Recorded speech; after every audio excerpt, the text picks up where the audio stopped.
Assalamualaikum warahmatullahi wabarakatuh. Kembali bertemu dengan saya, Helin Hartatik, CGP Angkatan 9 dari Kabupaten Wonosobo. Pada kesempatan kali ini, saya akan mengadakan wawancara bersama Kepala Sekolah Tingkat Pertiwi Maduretno 1 terkait tugas saya modul 3.1 tentang pengambilan keputusan berbasis nilai-nilai kebajikan. Selamat menyaksikan.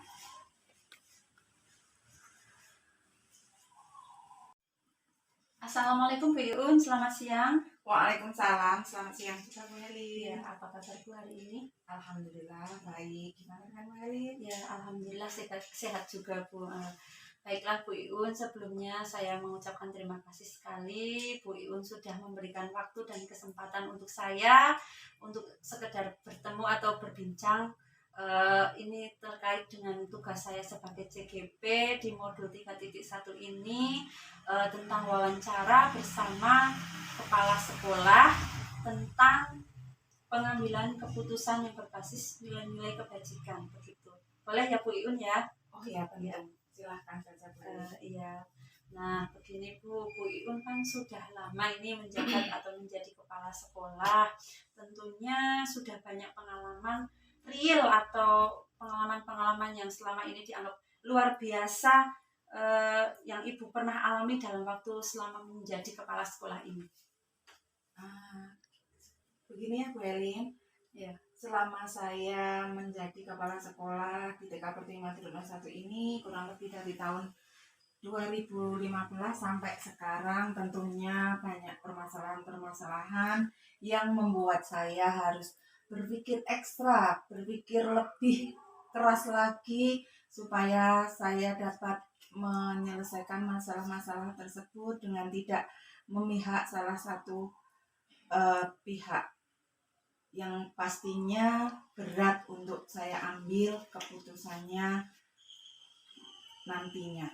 Ya, jadi Bu Iun pernah dihadapkan pada dua hal yang Bu Iun rasa itu memiliki nilai yang benar begitu ya. Ini berarti Bu Iun pernah mengalami dilema etika begitu ya Bu Iun.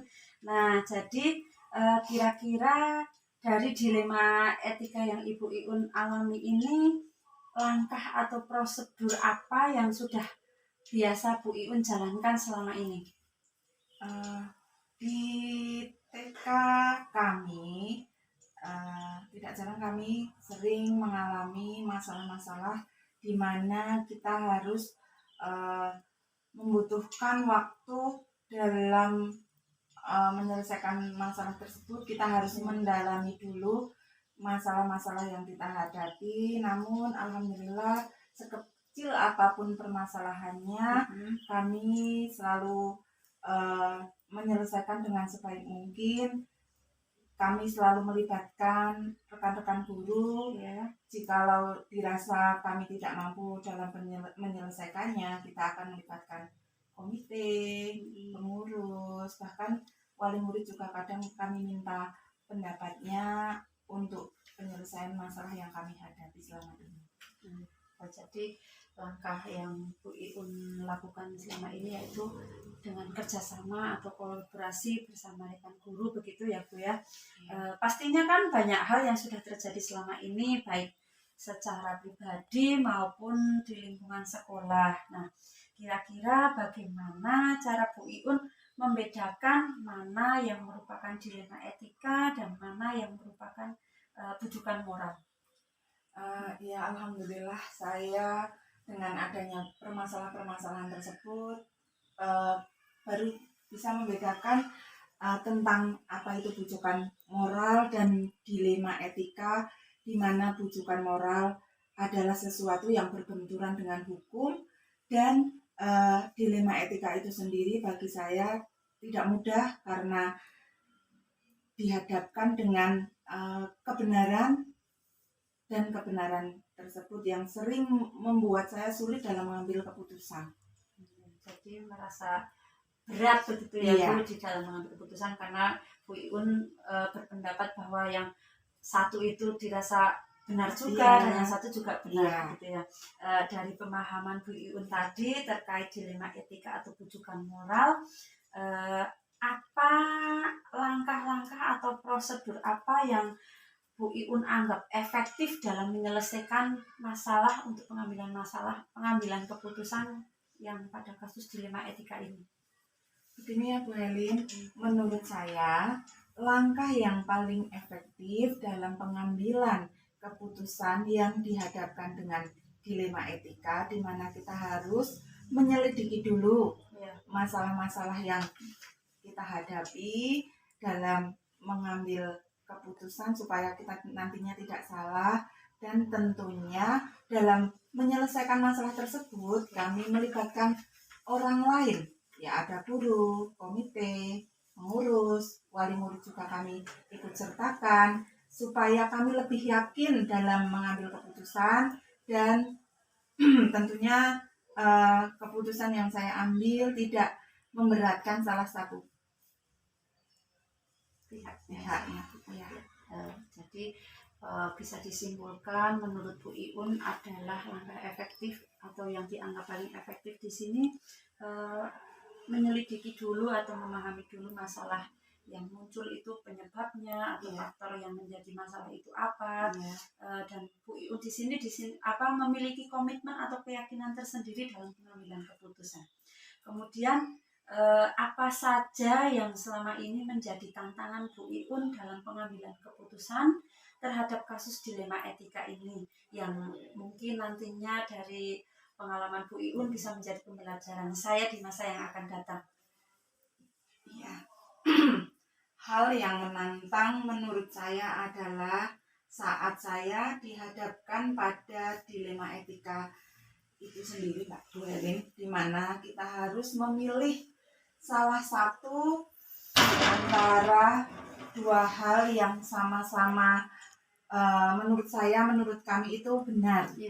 Misalnya, dan kita harus menyelesaikan masalah tersebut itu dengan sebaik mungkin dan berusaha untuk bermusyawarah, berkolaborasi dalam menyelesaikan masalah tersebut.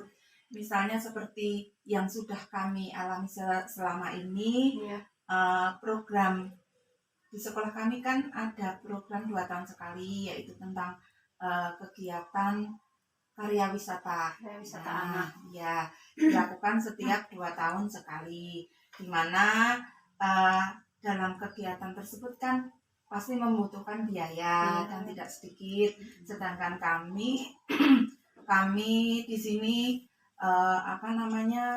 wali murid dari kami banyak yang latar belakang pekerjaannya itu sebagai petani, dan ada beberapa yang sebagai pedagang, dan sedangkan kegiatan tersebut pasti baik untuk anak-anak, ya, untuk kemajuan sekolah kami sendiri juga pasti. Dan di saat tersebut itulah kami sering dilema gimana supaya kegiatan dapat berlangsung, sementara kami juga tidak ingin memberatkan wali murid itu sendiri. Dan itu sering hampir terjadi setiap agenda itu akan dilaksanakan.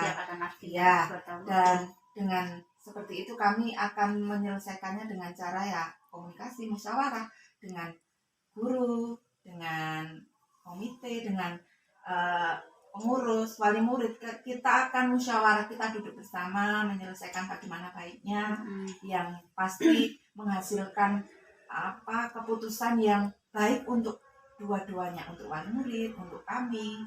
Seperti itu kira-kira. Luar biasa sekali ya Bu Iun ya. Di sini selalu melakukan kolaborasi dalam setiap memecahkan masalah. Dan Bu Iun sendiri tetap berpegang pada nilai-nilai kebajikan. Kemudian untuk selanjutnya, apakah Bu Iun memiliki jadwal tersendiri dalam setiap penyelesaian masalah atau setiap penyelesaian kasus dilema etika? Apakah langsung penyelesaian di tempat? Jika memiliki sebuah jadwal atau penyelesaiannya, serta bentuk dan prosedur yang Ibu terapkan itu seperti apa? Begini ya Bu Elin, selama ini terutama untuk masalah yang tadi yang memang setiap 2 tahun sekali itu ada kan, pasti masalah itu pasti ada muncul. Terus selama ini sekecil apapun itu masalah yang kami hadapi yang ada di TK kami selalu melibatkan ada yang itu guru, komite, pengurus, wali murid, setiap kami untuk mengambil keputusan dalam masalah-masalah yang kami hadapi, dan biasanya kami akan menyelesaikan masalah secepat mungkin sehingga masalah-masalah tersebut itu tidak berlarut-larut, berlangsung lama. Sebisa mungkin kalau ada masalah langsung diselesaikan supaya dapat segera selesai, kita dapat solusinya bagaimana supaya dapat penyelesaian yang lebih baik, supaya kita dapat melakukan kegiatan yang lainnya selanjutnya seperti itu. Iya. Jadi dan tidak merugikan pastinya Bu Helin. Berarti pengambilan keputusan yang tidak memihak salah satunya begitu ya Bu. Jadi sama-sama enak bisa menjalankan sesuai dengan sudah menjadi program sekolah begitu. Nah, jadi bisa saya simpulkan untuk bentuk dan prosedur penyelesaian yang dijalankan Bu Iun selama ini adalah dengan musyawarah, dan juga faktor pelibatannya tadi ada semua warga sekolah ada komite, ada rekan guru, ada pengurus, dan juga bahkan melibatkan wali murid secara langsung. Nah, untuk yang terakhir nih Bu Iun, dari yang sudah Bu Iun selama ini, dari tadi awal wawancara kita, awal perbincangan kita, yang sudah Bu Iun dapatkan atau yang bisa dipetik, pembelajaran apa dari pengalaman pengambilan keputusan dilema etika ini? Pembelajaran yang saya dapatkan adalah ini Bu Helin ya, bahwasanya dalam setiap pengambilan keputusan kita harus memahami permasalahan tersebut terlebih dahulu. Setelahnya kita baru bermusyawarah,